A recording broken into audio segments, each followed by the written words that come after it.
Muito bem, já estamos de volta com o Gazeta Entrevista para o nosso primeiro bloco. Olha, vamos continuar falando dessa onda de violência que tomou conta de Rio Branco nas últimas 48 horas. Uma série de ocorrências policiais que deixaram a população assustada. E a gente vai tentar entender isso. Eu vou conversar agora com o diretor de Polícia Civil da capital e do interior, delegado Nilton Boscaro, e o comandante do Policiamento Operacional 1, que abrange Rio Branco e a região metropolitana, o coronel Ulisses Araújo, da Polícia Militar. Podem vir para cá. Boa noite, tudo bem? Boa noite. Seja bem-vindo. Boa noite, delegado, por favor. Então, a gente tem acompanhado tudo isso aí, esse movimento todo, e quando a gente começa a analisar, a Polícia Civil, a Polícia Militar, as forças de segurança atuam dentro de um padrão relativo, né? Quando as condições estão normais. Mas diante de uma situação como essa, como é que vocês enfrentam esse problema? Começar com o senhor, coronel. Boa noite aos telespectadores também. Nós enfrentamos dando o nosso melhor, né? Nós fizemos uma convocação do pessoal que estava de folga e diminuímos ou apertamos a nossa escala de serviço para que um número maior de policiais militares fossem colocados na rua no sentido de proteger e dar maior segurança aos cidadãos. Foi aprovada agora uma lei já hoje para reconvocar também alguns policiais como voluntários que estão na reserva também para reforçar esse quantitativo. Além dos policiais que mesmo quando cumprem a sua escala de serviço, estão de folga também, vão para a rua no sentido de ajudar nessa situação que ora é crítica. Doutor Nilton, no caso da Polícia Civil, que tem um papel diferente da Polícia Militar, no entanto, trabalham em conjunto. Como é que a Polícia Civil está abordando essa situação? Boa noite aos telespectadores. A Polícia Civil ela vem atuando de maneira profissional, eficiente nas investigações, desde o assalto frustrado ali na Clínica Santa Lúcia. Já há um inquérito instaurado com relação aos foragidos. Já conseguimos lograr êxito em prender um deles e o outro ainda estamos na captura. A Polícia Civil, a Polícia Militar e demais órgãos como o Exército Brasileiro, Polícia Federal, Polícia Rodoviária Federal, vem atuando de maneira integrada e isso mostra a força do Estado contra a criminalidade. Pelo que o senhor tem de informação, como é que se articula uma série de ataques como essa que aconteceu, né, e supostamente partindo de dentro dos presídios, pelo menos a informação que circula, como é que se articula o crime para que o resultado seja esse? É uma espécie de eficiência da parte deles em provocar o terror, né? Na verdade, nós temos também muitos aproveitadores, né? Que eles acabam utilizando as redes sociais para instalar o terror. Muitas informações, elas não são verídicas. Sim. Então, a gente até conclama a sociedade, ao invés de repassar essas informações diretamente, que primeiro cheque, para não passar alguma informação inverídica e aí aterrorizar toda a sociedade. Aproveitando o gancho, até o momento, qual é o balanço que a Polícia Civil tem em termos de ocorrências? Não sei se a Polícia Militar tem esses números mais apurados. Na verdade, né, as ocorrências elas acabam sendo atendidas de uma maneira integrada também, né? A Polícia Militar mais nessa questão ostensiva, só que aí depois a questão das investigações acaba indo para a Polícia Civil. Até o presente momento nós tivemos 15 veículos, né, incendiados ou tentativas de incêndio a esses veículos, né, porque nesses coquetéis que eles estão utilizando estão queimando ali o combustível, né, e não estão afetando a estrutura do bem material.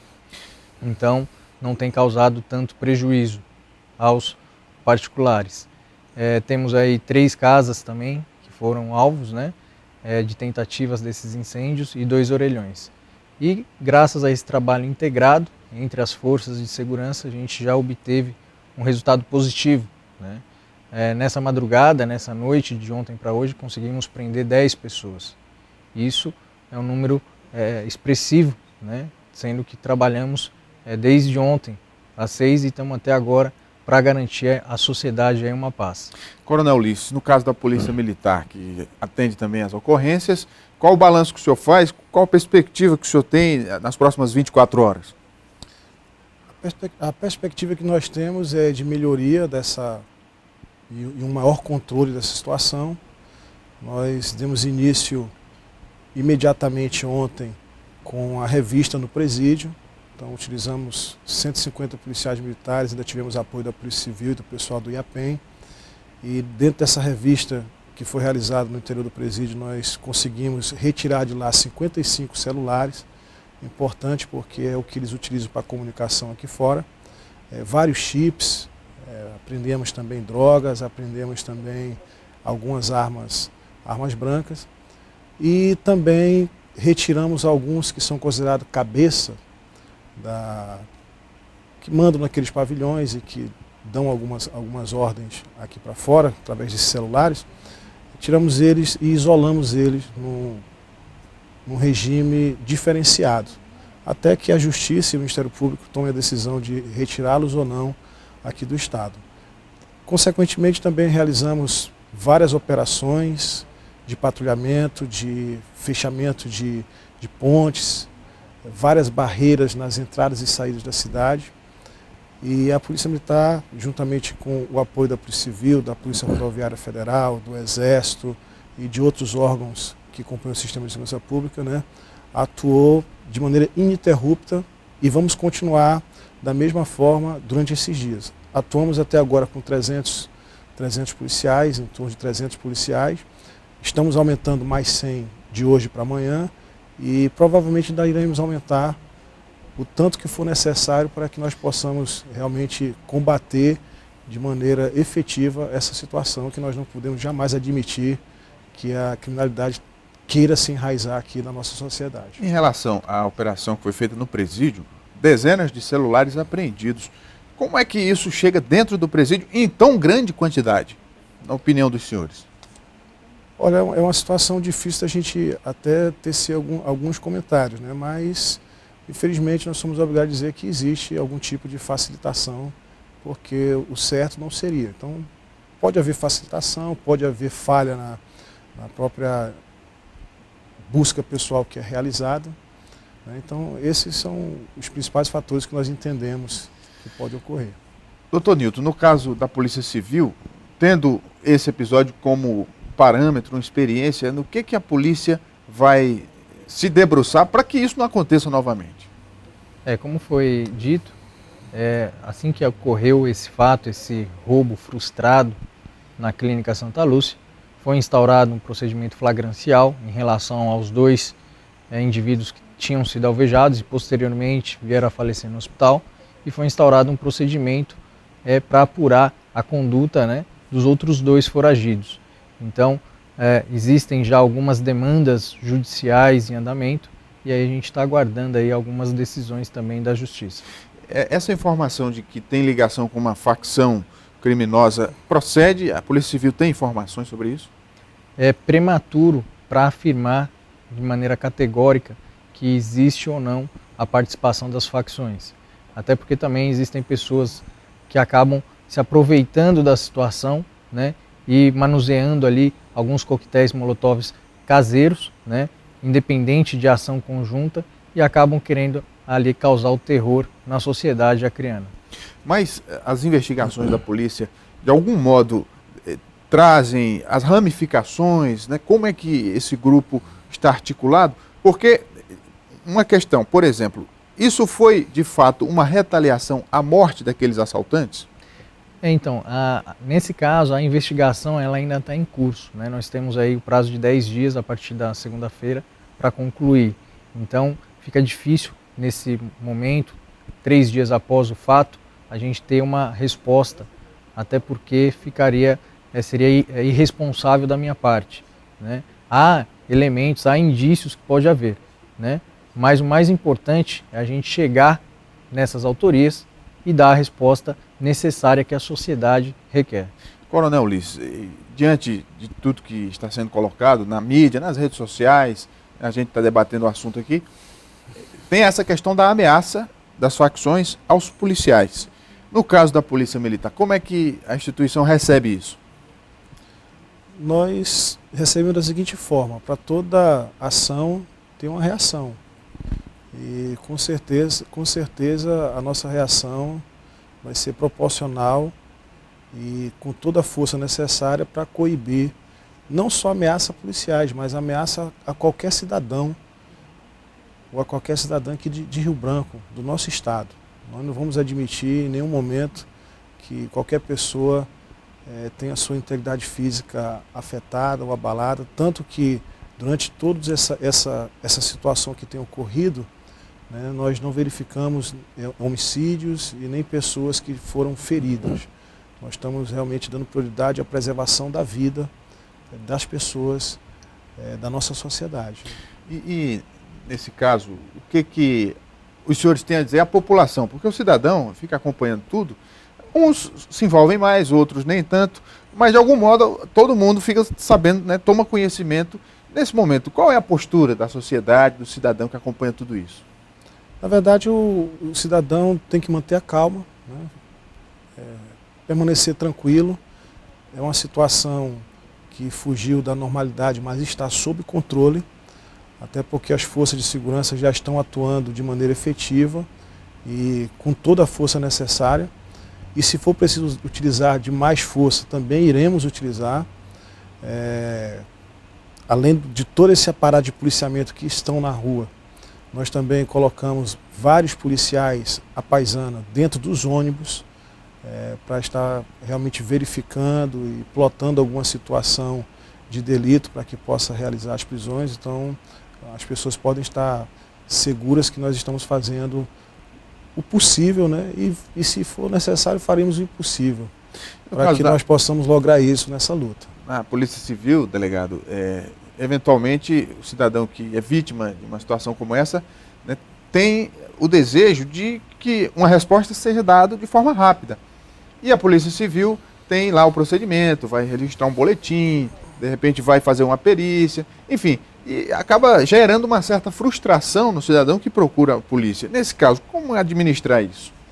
Na verdade, o procedimento policial para a situação de réu preso, nós temos 10 dias para concluir, né?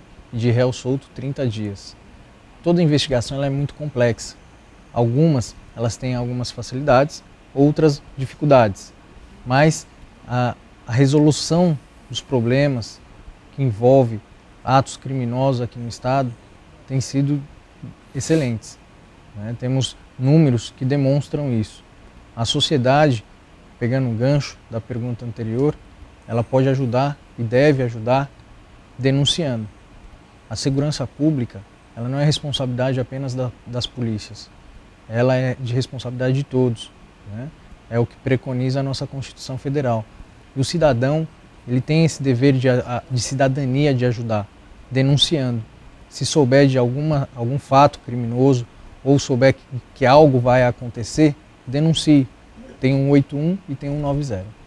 Em relação às próximas horas, como é que está esse diálogo entre as forças? E eu acredito que tenha sido criado um comitê para gerir esse momento de crise. Sim, foi instalado, no momento que aconteceu as primeiras ações delituosas, foi instalado o gabinete de crise, que é composto pelas autoridades que fazem parte da alta cúpula da segurança e também política e governamental. E a partir daí nós passamos a planejar, a execução ficou a meu cargo e do delegado Newton. Nós passamos a executar e solicitamos os meios e recursos necessários a esse gabinete. Está sendo providenciado todos esses meios e, com base nisso, nós fomos para a rua para realmente executar o que nós estávamos planejando como estratégia de defesa e de combate a essas ondas de crime. Doutor Newton, e a informação de que esses grupos estariam articulados com grupos de outros estados, como por exemplo Rondônia, tem alguma coisa nesse sentido já confirmado? Não, nosso setor de inteligência, nosso departamento de inteligência até agora não chegou nenhum informação a respeito desse assunto. São situações locais mesmo que estamos administrando. No caso da Polícia Militar, que também tem um serviço de inteligência, vocês também estão agindo nessa área de inteligência? Sim, mas nós estamos agindo de maneira integrada, né? Então, o Serviço de Inteligência da Polícia Militar está integrado com o Serviço de Inteligência da Polícia Civil e também da Polícia Federal. E todas as informações estão sendo verificadas dentro dessa integração e a partir daí estão sendo repassadas aquelas que nós entendemos que sejam de grande vulto. Tem uma coisa que acontece diante de situações como essa, que aí as redes sociais, isso tem sido um fenômeno recente, né, e que favorece, acabam ampliando a sensação de insegurança. E as pessoas começam a mudar o comportamento delas, vão para casa mais cedo, né, se trancam, né, e se retraem. Isso até que ponto beneficia ou atrapalha o processo? Na verdade, essas informações acabam atrapalhando e muito, principalmente na parte investigativa. Porque toda informação, seja da Polícia Militar, a Polícia Civil, ela vai ter que checar essa informação se é verídica ou não. E a maioria dessas informações são falsas. O que deve ficar claro que nós estamos hoje com mais de 300 homens na rua. Então a sociedade ela deve se sentir segura, né? Vamos incrementar esse número para chegar a 400 policiais para garantir aí a segurança e a paz dos acreanos. Muito bem, quero agradecer a presença de vocês aqui, desejar sucesso nesse trabalho. A gente já sente que o controle da situação está sendo retomado e torcer para que a paz e o sossego sejam devolvidos à sociedade. Muito obrigado. Mais alguma informação? Eu somente quero agradecer a oportunidade e pedir para que a sociedade confie nas forças policiais, pode confiar na Polícia Militar, na Polícia Civil, nos demais órgãos de segurança, porque nós temos dado o nosso melhor para proteger, para servir os senhores, e nós não vamos deixar de maneira alguma que esses marginais, que esses bandidos tomem conta ou queiram se enraizar aqui como crime organizado. Nós vamos combater de maneira pesada. Muito bem. O Gazeta Entrevista vai fazer o intervalo. A gente volta daqui a pouco, depois dos comerciais. Continue com a gente.